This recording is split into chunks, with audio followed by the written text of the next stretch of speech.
Help everyone explore new worlds and ideas. Support your PBS station.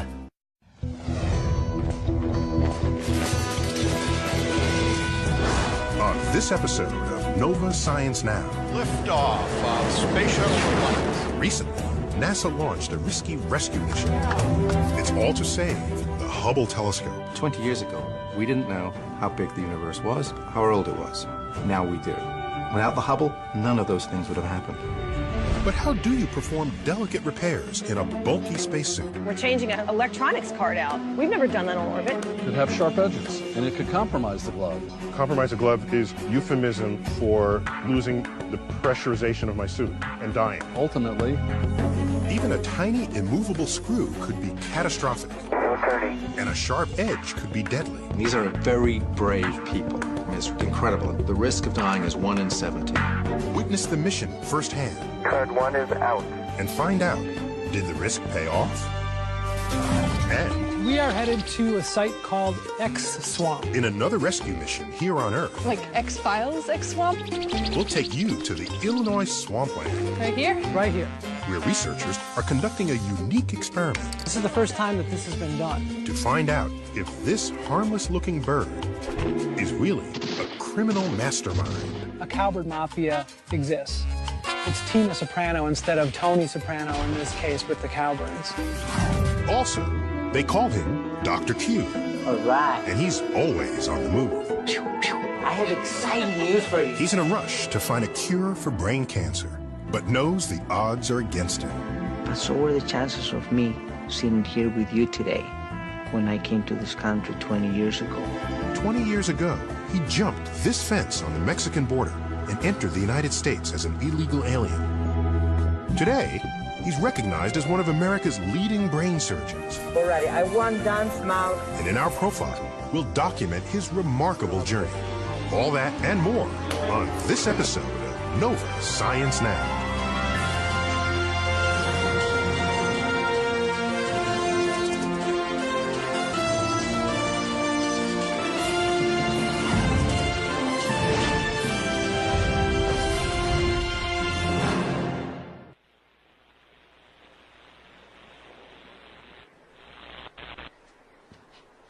Hi, I'm Neil deGrasse Tyson, your host of Nova Science Now. Here's a question I get asked a lot. How many astrophysicists does it take to change a light bulb? Well, depends on the circumstances. For instance, what if the light bulb is on a priceless crystal chandelier? And you have to change the light bulb wearing boxing gloves. And what if the chandelier is way up high? And you have to stand on the top of a tall, rickety ladder to reach it. What if this intricate job must be performed in space?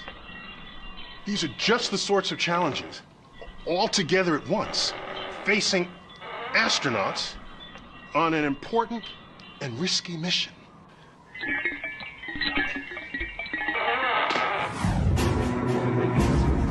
A team of specialists prepares for emergency surgery, a risky procedure that will cost millions. Luckily, this patient is a celebrity with an excellent health plan, courtesy of the U.S. government.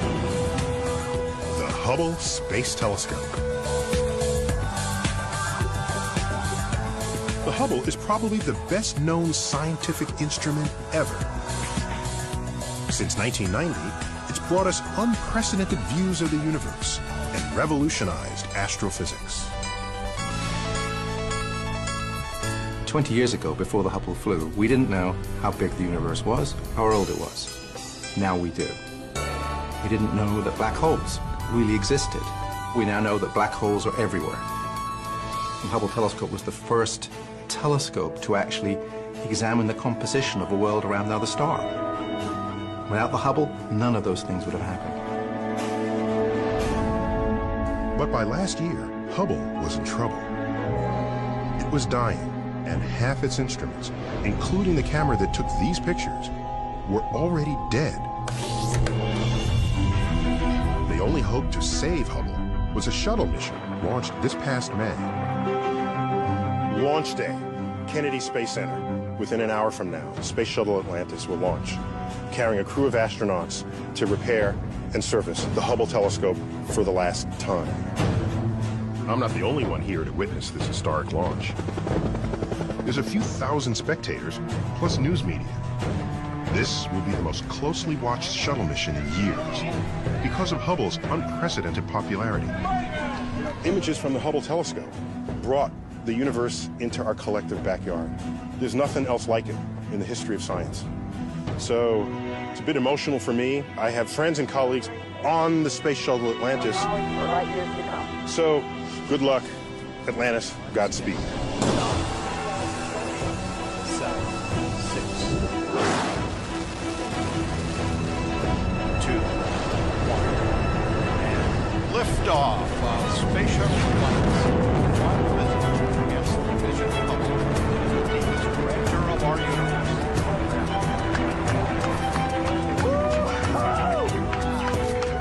The climb to orbit takes just over 8 minutes. Atlantis on its way. Vehicle rolling to heads up now to get a good communication. Once there, it will take them 2 days to catch up to Hubble. Then, the real work can begin. We're in the middeck of Space Shuttle Atlantis. My buddy John Grunsfeld over here. Our spacesuits are here, and we're getting ready to go outside. So it's a busy day, and things are just going to keep getting busier. It starts with grabbing hold of the telescope. Megan MacArthur now repositioning the shuttle's robotic arm to align with the telescope. Houston, Atlantis. Hubble has arrived on board Atlantis. If you look out there, there's a telescope waiting for us to start working on it. The work will start tomorrow. 5 spacewalks, 1 per day. But the preparation began long ago. These 5 days have been years in the making. It all starts in 2006, when 2 teams of astronaut spacewalkers are assigned to the job. John Grunsfeld leads one team. He's been to Hubble twice before.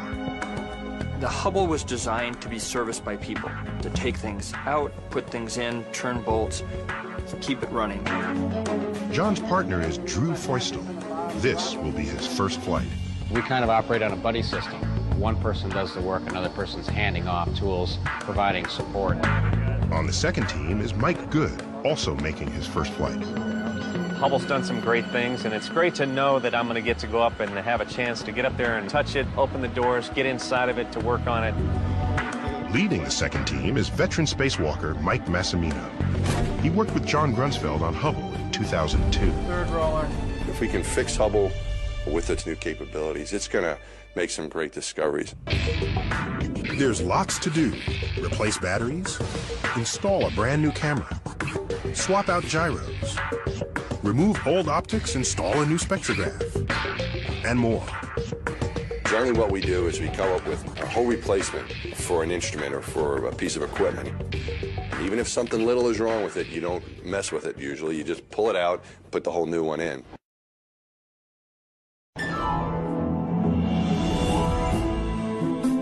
That's exactly what Drew Feustel and John Grunsfeld are about to do on spacewalk number 1. Ready, John. Let's do this. Oh, this is fantastic. Pull out the old wide field camera and put in a new one. They'll loosen one bolt, remove the old camera, insert the new camera, and retighten the bolt. One of the simplest jobs on the entire mission. But early on, there's a big problem. Mass, I put in 3 attempts and see no motion in the latch bolt. Copy. When Drew Feustel tries to loosen the bolt holding in the old camera, it refuses to budge. No turning. Try it without an MTL at all. Mass, we copy that. In that case, we're with removing the MTL. The MTL is a multi-torque limiter, a safety feature. It limits the force on the bolt to keep it from breaking. With no MTL, there's a chance Drew could break the bolt, putting Hubble in danger. How far can we go with this, and what are the implications if I break the bolt? If it breaks, then wide field stays in. What John said is correct. Thanks. If the bolt breaks, the old wide field camera is stuck in Hubble forever. The replacement A brand new $130 million camera, which took more than 10 years to build, will come back to Earth, never to be used. Okay, here we go.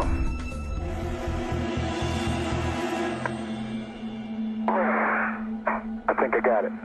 It turned. It definitely turned. Yep. We copied and saw that. That's great news. Well, it's been in there for 16 years, Drew. It didn't want to come out. I guess it just decided to be a recalcitrant teenager. And the Wide Field Planetary Camera 2 is clear of the structure of the telescope. Woohoo! That's awesome news, Dad. In the end, John and Drew finished everything Spacewalk number 1 was supposed to get done. But it was a close call that could have permanently crippled the telescope. The next day, spacewalkers Mike Massimino and Mike Good also have problems. Crew members are an hour and a half behind the timeline at this point. The second spacewalk ends up taking just under 8 hours, one of the longest in NASA history. The first 2 days have not gone well, and the hardest spacewalks are yet to come. Tomorrow, John and Drew will try to fix a broken instrument that can't be replaced, the Advanced Camera for Surveys, or ACS, which died in 2007. It's a new kind of work no one has ever done before, actual repairs in space. Instead of just replacing components, we're actually going inside. It's more like neurosurgery. To learn how they'll try to do these repairs, months before launch, I went to the Goddard Space Flight Center in Maryland. Deputy Program Manager Mike Weiss took me through the world's largest clean room. Every tool, part, and new instrument going to Hubble is kept here. In the heart of this super clean operating room is a life-size mock-up of the patient, the part of Hubble containing the instruments. Deep inside is the ACS, the vital organ that failed. It might look like a refrigerator, but this big black box is actually a precision digital camera. Just like any digital camera, ACS runs off electronics, and that's what died, the power supply. Replacing those two instruments. To fix it, 32 tiny screws would have to be removed, then a cover, then circuit boards would have to come out. Okay, so this would be the offending power supply board. Right. Even though right now it's just a smooth surface. I would see printed circuitry here and absolutely components. And they're going to pull all 4 of these boards out. So this seems easy enough. Where's the challenge? The challenge is it was never designed to be pulled out like that with an astronaut wearing a glove, and it could compromise the glove. It could have sharp edges. Compromise the glove is euphemism for me losing the pressurization of my suit and dying. Ultimately, danger is just one challenge. Working while weightless is quite another. Things like tools and loose screws will float. And if you're not strapped down, when you try to turn a screw, your body turns instead. And ultimately, if just one of those 32 screws that has to be removed to fix the ACS should float into Hubble, it could trash the telescope forever. So how can they remove those screws safely? With a special contraption designed just for this mission, the fastener capture plate. Which is basically a panel that is made out of a clear plastic, has holes in it that you can put a screwdriver through. But small enough so that nothing will come out. And as a result, we can remove all those screws, they'll float around, but we won't lose any, and then we can take the cover plate off. To get a feel for what it's like using the fastener capture plate, I decided to try it myself. You then need to turn 3 levers. For 3 different screws. 1, 2, and 3 different locations. There we go. In space, 32 screws have to come out. I figured I'd try 2. So I got my miner's light into number 17. Steady. There we go. I am in. We are succeeding, I think. I am not succeeding. And I can't imagine doing this in a spacesuit. But doing it in a spacesuit is precisely what John Grunsfeld is facing on spacewalk number 3. The fastener capture plate will be next. The fastener capture plate now removed, having done its job. But as the repair gets underway, capturing the 32 tiny screws, the one thing that nobody expects secured is what actually happens. Perfection. Card 1 is out.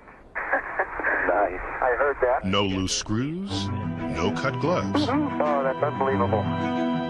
The ACS repair, probably the toughest job in the whole mission, goes without a single hitch.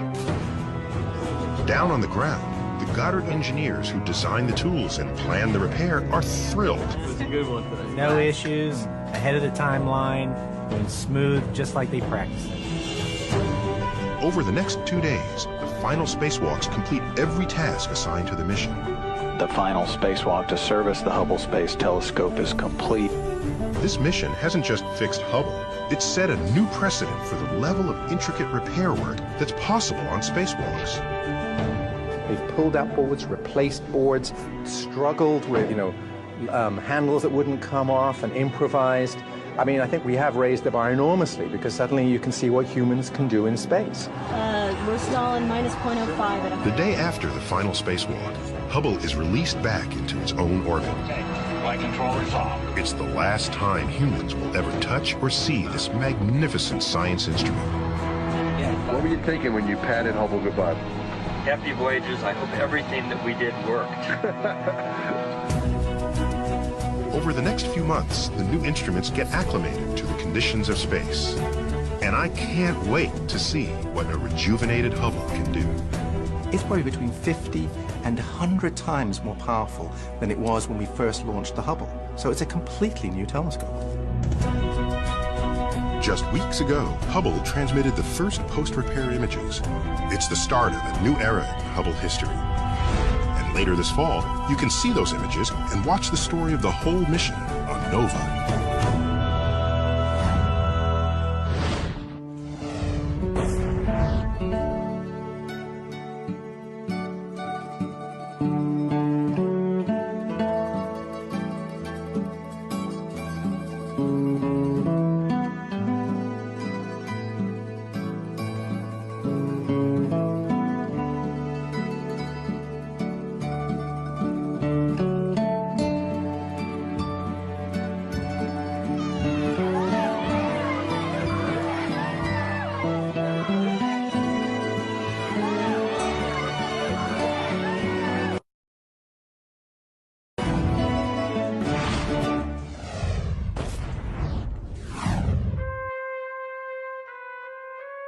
We know things can get tough out there in the animal kingdom. Disagreements between species may arise. Unpleasantries may occur. Sometimes steps must be taken to ensure the survival of the family.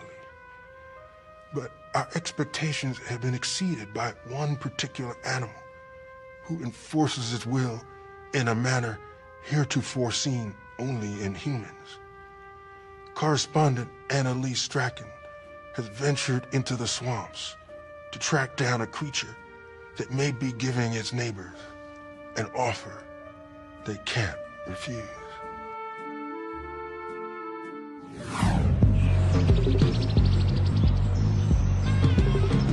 It may look peaceful, but these quiet cow fields might be a cover for a mob. You know the type from TV. I'm gonna make him an offer he can't refuse. Except this time, the goons aren't human. Jeff Hoover's on the case, and we're on the trail of one of the most sophisticated crime schemes in the animal world. Say hello to my little friend! The suspect? The brown-headed cowbird. If you've ever seen a cow, you've probably seen a cowbird. The males are black with brown heads, and the females are sort of drab gray. Until now, intelligence was never considered a trait because of a certain reputation.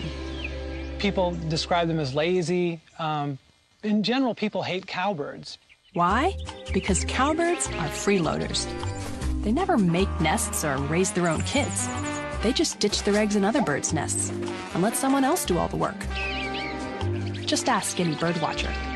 The cowbird chicks are totally dominate the nest scene at the expense of the chicks that are supposed to be there. You know, it's kind of sad to see a huge cowbird and you see this tiny little songbird just running back and forth all day long trying to feed it, and the other chicks starve to death.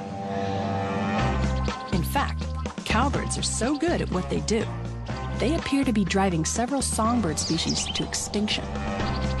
But things weren't always this way. It's partly our fault, and it all started in the Wild West. Cowbirds used to roam with the buffalo and only sneak eggs on species living close to open land. But now, with the bison gone and more man-made open land than ever before, we've invited cowbirds into every last corner of the country, pushing dozens of already troubled species to the brink. It's a pretty serious problem.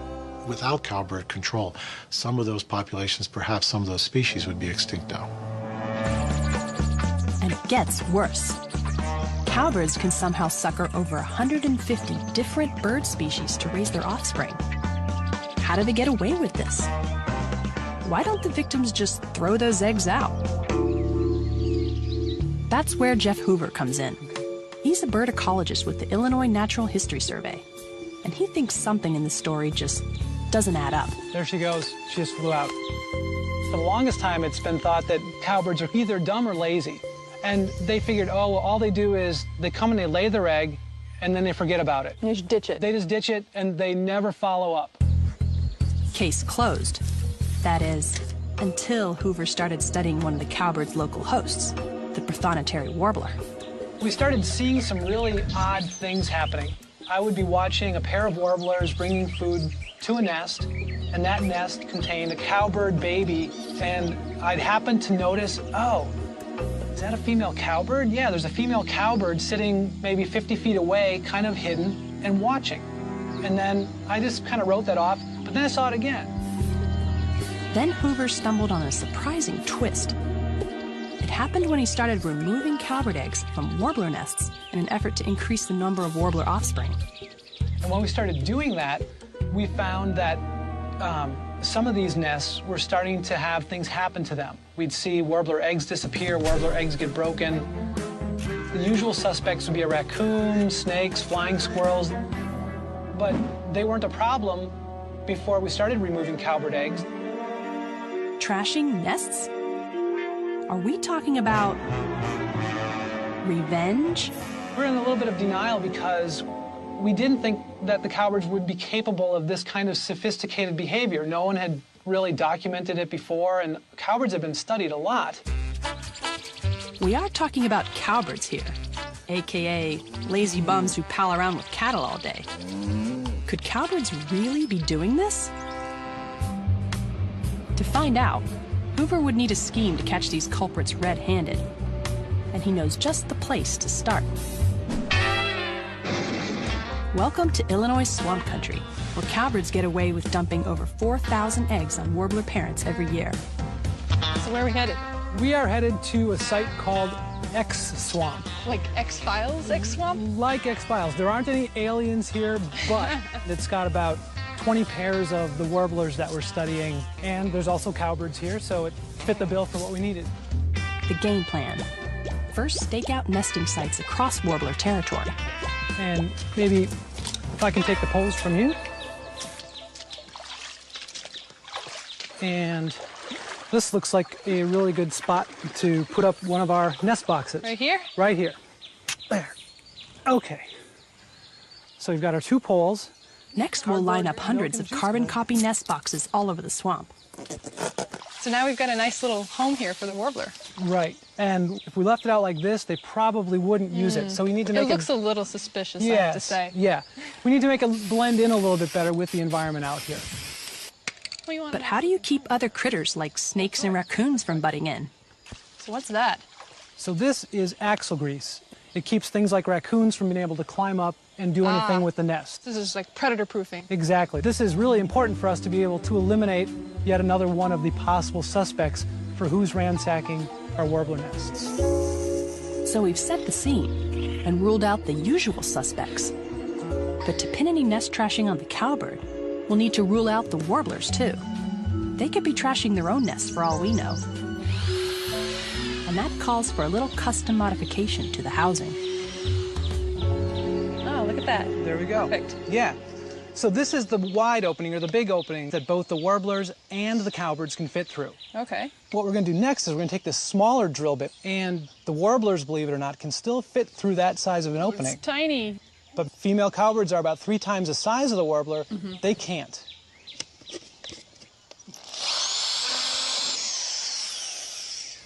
Now we've got a cowbird-free nest box. Nice, it's convertible. Exactly. So we start with the large opening because we want the cowbirds to come in and lay their eggs in the nests. And then we will remove cowbird eggs and put this insert in. And if we put this insert in there, these nests should all be safe because cowbirds can't come in. The plan? First start all the boxes with big openings. That way cowbirds can get in and lay their eggs. Once the female warbler leaves, then it's go time for the female cowbird. The cowbird comes stealthily, flies in, lays her egg in about 10 seconds time and blasts off, and she's done. Then take the cowbird eggs out, and for half the boxes, put those inserts in. Now these nests should all be safe. The others still have big openings, so if they're the only ones to get ransacked, we'll know who done it.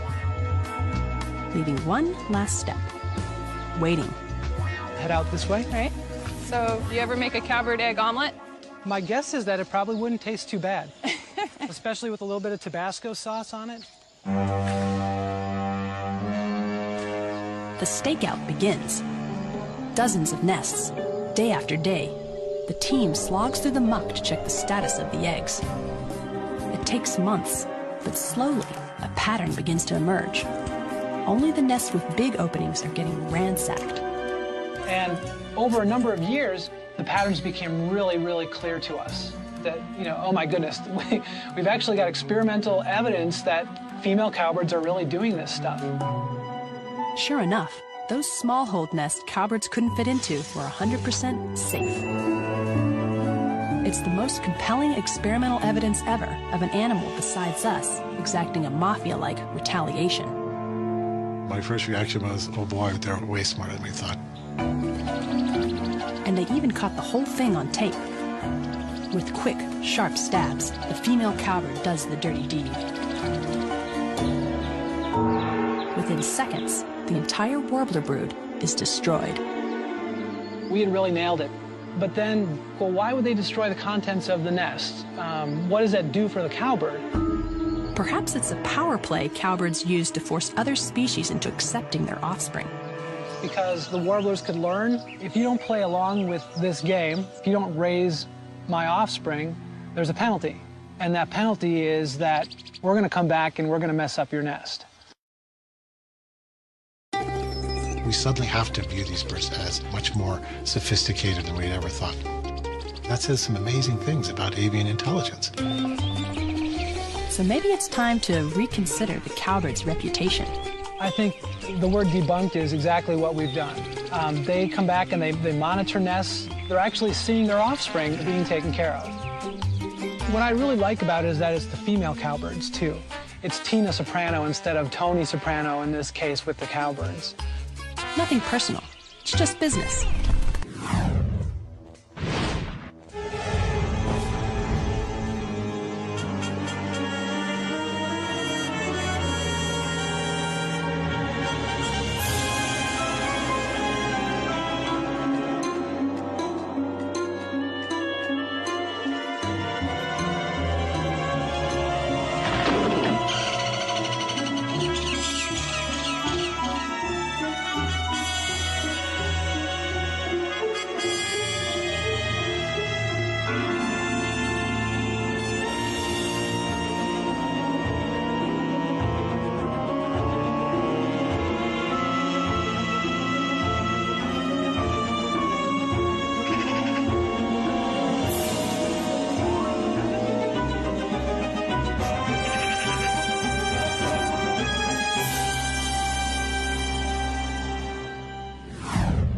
Plenty of great scientists have made a mark, even though they came from humble origins.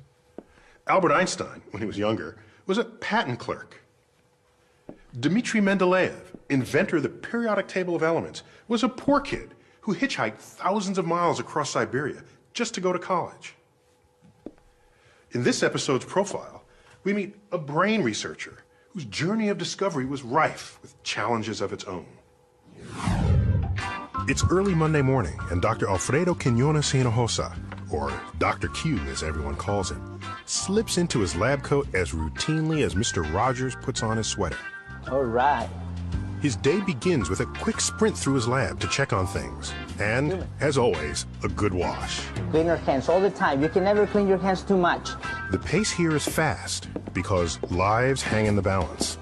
Lives that could be lost to a dread disease that, so far, has defied understanding. All right. What we're trying to understand in my laboratory is very simple. It's really not that complex. We're trying to understand, how does brain cancer originate and how does it spread? To answer those questions, Dr. Q and his research team are looking at neural stem cells, which are taken from human brain tissue. These cells have the ability to become different types of mature brain cells. Dr. Q thinks that in brain cancer, something may go wrong with these cells, causing them to grow out of control and seed tumors that are frequently malignant. Certainly, if it is malignant brain cancer, virtually almost no possibility of cure. If these cells are growing out of control, and if Dr. Q and his team can determine why, then maybe one day they'll be able to stop or reverse the process, transforming brain cancer from a deadly disease to a chronic but manageable condition. We are at the forefront of understanding human tissue, human cells. It's hard to get human brain tissue to study, especially tissue from living patients. But Dr. Q has a special connection. Turns out, he has a close relationship with one of the country's top brain surgeons here at Johns Hopkins, Dr. Alfredo Quiñones Hinojosa. Good morning. I have exciting news for you. When he's not in his lab, he's with his patients. Very, very benign meningioma. Yours was the size of a tennis ball, but the mass is all the way right here. Oh, look at you. You did cut your hair, huh? How are you? Just fine. How are you, doctor? You did. Tomorrow, he'll be operating on Dawn to remove a brain tumor or lesion. This is the actual MRI. You can see the lesion right here, you know? Right here. That whole U-shaped area. The whole U-shaped area. Well, I'd be lying to you if I didn't say I was nervous. No, of course you are, and but I know I'm in good hands. Well, I promise you, this is what I always tell my patients. I promise you that my goal is to get you in and out safe. On the day of surgery at the cashier's line at breakfast, he runs into Don's sister and brother-in-law, who asks him in Spanish, "Are you ready?" Listo? Listo. This isn't a day for theory or larger questions. Today, as he walks into the operating room, the scientist is a surgeon. It's a transformation that can be seen in his eyes. No doubt at that moment. Okay? There's no place for that at that moment. Because that moment, when we're about to walk into the arena, into the operating theater, there's no place for mistakes and there's no place for errors. And I tell them specifically, when we go in, it's going to be all positive energy, all that passion, all that training, everything that I have done in my life to prepare for that specific moment is going to come out. And we're going to go in together and we're going to take care of this. Don's tumor or lesion is just millimeters from the part of Don's brain that controls his speech. Dr. Quiñones has to keep Don awake and talking to make sure they don't damage his ability to speak or make him mute for life. Alrighty, I want Don's mouth to be a little bit moist. To be sure, they run a test first. As Don counts, Dr. Quiñones stimulates his brain to locate those areas that determine speech. 30. You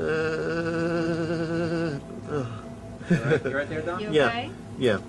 31, 32, 33, 34, 35. You're okay. I know in my heart that this is a tough fight.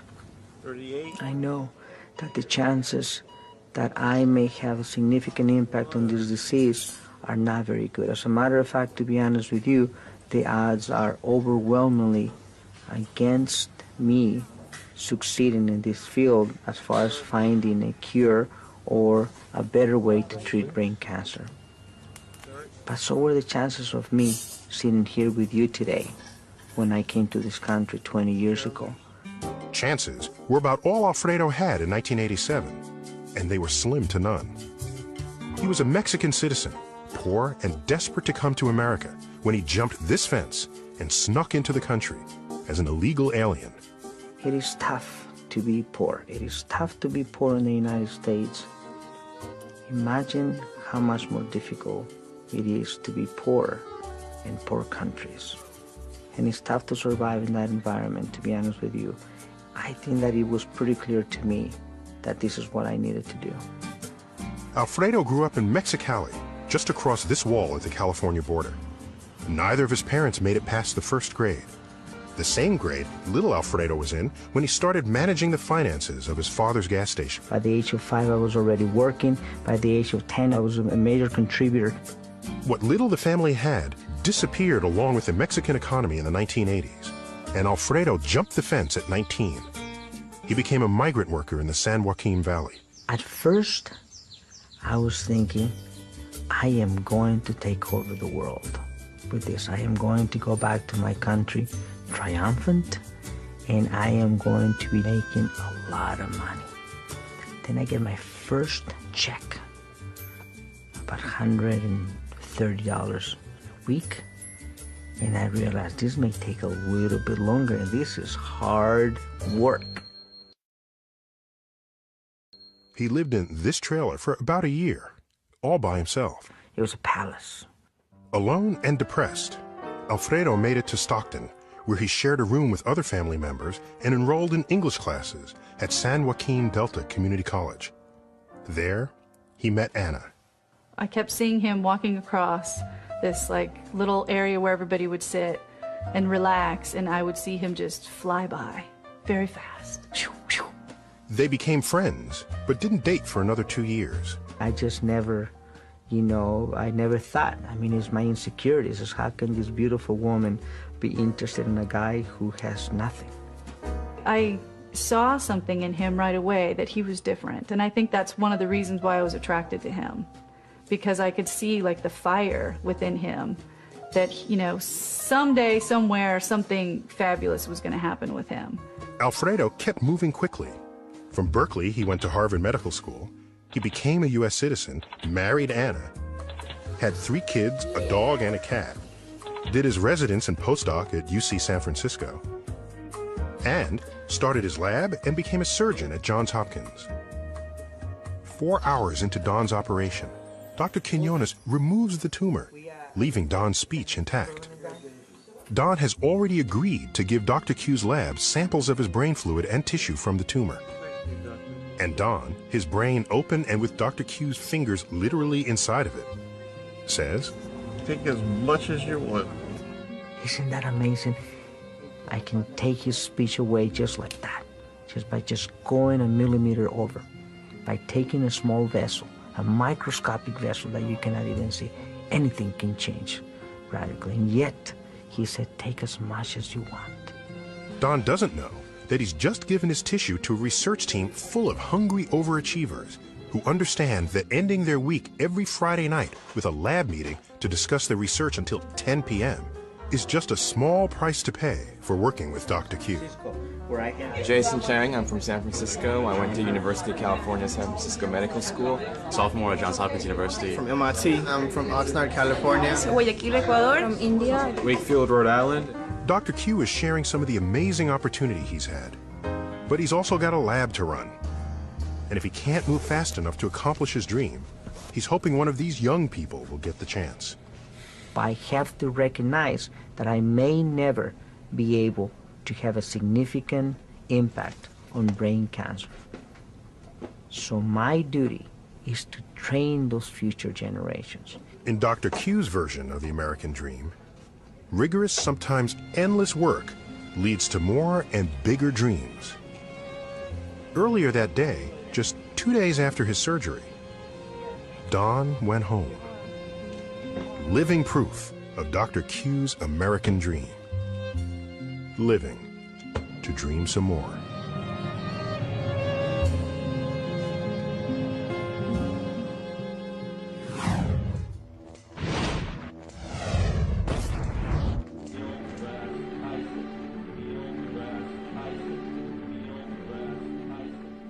Most of us hold in our minds memories of our lives so vivid that when we recall them, they seem real and indelible.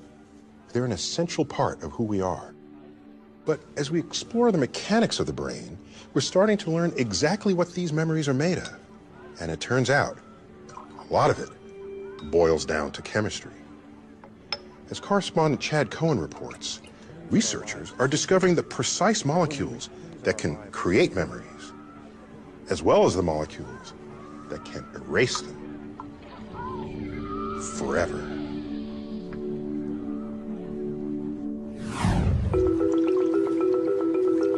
This is the brain that, more than any other in history, has allowed scientists to make sense of your brain.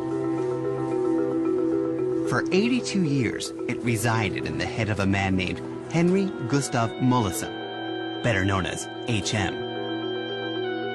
He was perhaps the most studied patient ever. And that didn't end when he died last year.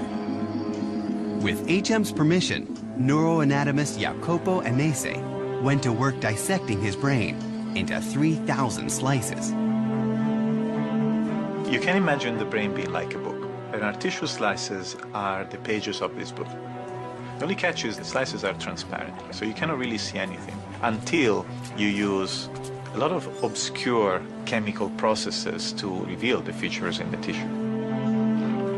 Eventually, the entire book would be completely stained, and it will tell us the story of this brain. It's a story that begins with epilepsy. Epilepsy so severe that by 1953, HM had reached his breaking point. He had to stop working because of the frequency of his seizures. It was just too dangerous. So he was basically at home with his parents. His life was on hold. In desperation, HM let surgeon William Scoville remove slivers of brain on either side of his head, each containing a seahorse-shaped structure called a hippocampus. This might have seemed reasonable at a time when we knew almost nothing about memory. And it did quiet his seizures, though at a terrible cost. Do you know what you did yesterday? No, I don't. How about this morning? That I don't know myself. I can't tell you because I don't remember. HM's condition might have seemed like simple dementia. But as neuroscientist Brenda Milner discovered, it was anything but. He would say, right now it's like waking from a dream. Right now everything is clear. But what happened just before? Milner found that HM had a normal IQ. He could crack jokes, solve puzzles, even, to some extent, remember. So HM could remember everything that happened prior to the operation. He could remember the trauma of his childhood. He could remember going to elementary school, to high school, working in the assembly plant. What he couldn't do was hold on to new information for more than a few minutes. In a moment of insight, Milner concluded the hippocampus must make long-term memories out of short-term ones. That was a groundbreaking finding because it showed that the ability to establish long-term memories is localized to this tiny area in the brain. If HM had contributed nothing more, his fame would have been assured. But he would go on inspiring discoveries for decades. The next involved a pencil, a mirror, and again, Brenda Milner. She did this brilliant test in which she had HM draw the outlines of a star without looking at the star, but looking into a mirror. It's hard at first to draw within the line, but could HM, like people with normal memory, learn to do it with practice? After 3 days and 10 trials, his performance was nearly perfect. Well, he said, I thought this would be difficult, but it looks as though I've done pretty well. He had no memory of all these learning trials that he had been through and the beautiful learning. And that was the real contrast. So, HM could remember a motor skill, but not recall a fact or an event. It was a key discovery because it showed there were different kinds of memory dependent on different parts of the brain. But what is a memory anyway? Nerve cells communicate by sending electrical signals, which trigger the release of chemicals across tiny gaps called synapses. As one cell speaks to another, chemical changes at the synapse make it easier for the signals to pass. If only a few signals are sent, this transformation among a network of cells is temporary, resulting in a short-term memory. But if the signals keep coming, changes at the most active synapses become permanent, forming a long-term memory.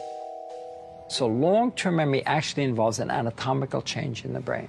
So as I like to say, if you remember anything about this conversation tomorrow, it's because you will have a slightly different head than you had today. But what maintains a long-term memory?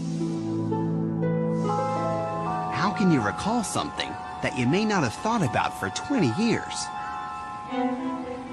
Neuroscientists Todd Sachter and Andre Fenton think the answer may lie in a molecule called PKM zeta that accumulates at synapses as memories form.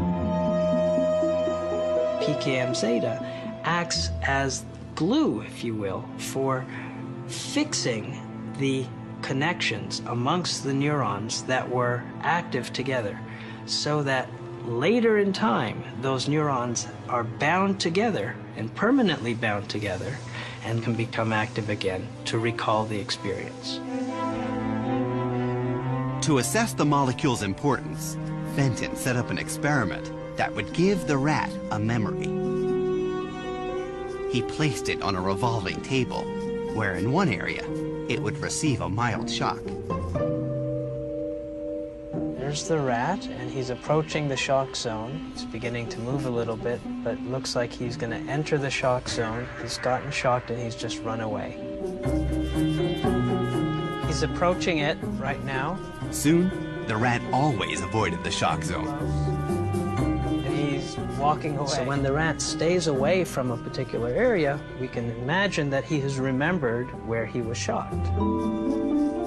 Then, Fenton injects the rat's hippocampus with a chemical called ZIP, known to undo the effect of PKM zeta. And what we observed, which was quite remarkable, was the rat acted as though it had forgotten completely where the shock zone was. And it explored the arena as if it was in the arena for the first time. Just got shocked. Yet, the rat could learn once again to avoid the shock zone. So we hadn't damaged the rat's brain. We hadn't broken its ability to learn anything. What we had simply done was specifically erased the memory for that shock zone. Without PKM zeta, the rat cannot maintain a long-term memory. While this is not the only molecule active at synapses, it does appear we may have found a crucial ingredient of memory, one that explains how a 3-pound lump of flesh can store, indefinitely, vivid recollections of everything from birthdays to weddings to episodes of Nova Science Now. Meanwhile, the man who launched the modern era of brain research is making his final contribution. 3,000 glass slides of HM's brain are being posted on the internet, where researchers will be able to examine them down to the level of individual neurons. And what would HM have thought about all this? The way I figure it is, what they find out about me helps them to help other people.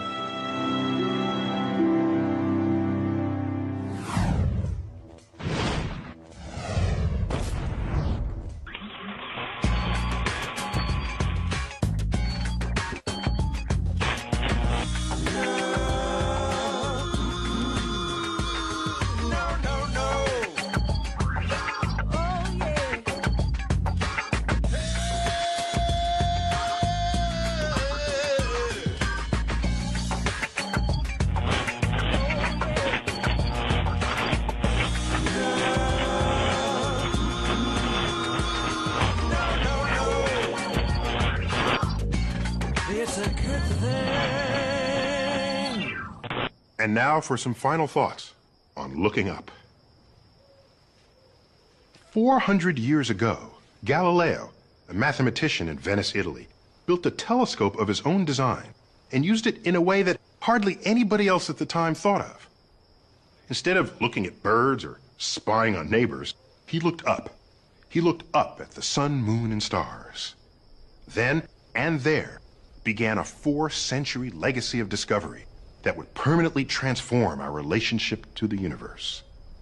Over these years, we went from thinking that Earth was the object of creation, positioned at the center of all motion, to discovering that Earth is but one of many planets, that the sun is one of hundreds of billions of stars in the Milky Way galaxy, that the Milky Way galaxy is but one of 100 billion galaxies in the universe. Sounds depressing, but you know what else telescopes have shown us about our place in the universe? They've shown us that we're not somehow separate from the cosmos. We're part of it. The atoms of our bodies were forged in the fires of stars that burned billions of years ago, exploding these ingredients into space for subsequent generations of stars to use. This atomic and molecular kinship connects the sun to every other star in the galaxy. It connects Earth to every other planet in orbit around them. And it connects us to any life that may thrive there. So, as we say in my field of science, it's always best to keep looking up. And that is the cosmic perspective. And now we'd like to hear your perspective on this episode of Nova Science Now. Log on to our website and tell us what you think. You can watch any of these stories again, download additional audio and video, explore interactives, and hear from experts. If you want to get the scoop on upcoming broadcasts and find out what goes on behind the scenes, you can sign up for the weekly e-newsletter at pbs.org. That's our show. We'll see you next time.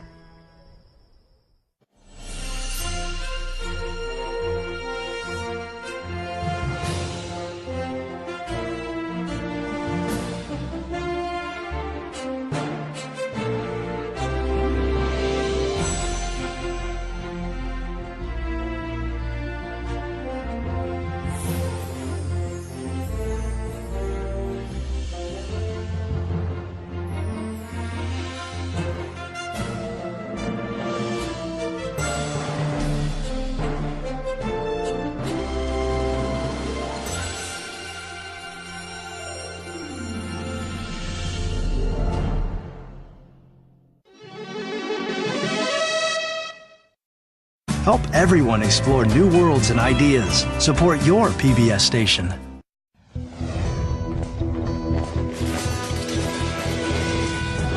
On this episode of Nova Science Now. Liftoff of Space Shuttle Atlantis. Recently, NASA launched a risky rescue mission. It's all to save the Hubble telescope. 20 years ago, we didn't know how big the universe was, how old it was. Now we do. Without the Hubble, none of those things would have happened. But how do you perform delicate repairs in a bulky spacesuit? We're changing an electronics card out. We've never done that on orbit. It could have sharp edges, and it could compromise the glove. Compromise the glove is euphemism for losing the pressurization of my suit and dying. Ultimately, even a tiny immovable screw could be catastrophic. And a sharp edge could be deadly. These are very brave people. It's incredible. The risk of dying is 1 in 70. Witness the mission firsthand. Card 1 is out. And find out, did the risk pay off? And we are headed to a site called X Swamp. In another rescue mission here on Earth. Like X-Files, X-Swamp? We'll take you to the Illinois swampland. Right here? Right here. Where researchers are conducting a unique experiment. This is the first time that this has been done. To find out if this harmless-looking bird is really a criminal mastermind. A cowbird mafia exists. It's Tina Soprano instead of Tony Soprano in this case with the cowbirds. Also, they call him Dr. Q. All right. And he's always on the move. I have exciting news for you. He's in a rush to find a cure for brain cancer, but knows the odds are against him. But so were the chances of me sitting here with you today when I came to this country 20 years ago. 20 years ago, he jumped this fence on the Mexican border and entered the United States as an illegal alien. Today, He's recognized as one of America's leading brain surgeons. Alrighty, I want Dan's mouth. And in our profile, we'll document his remarkable journey. All that and more on this episode of Nova Science Now.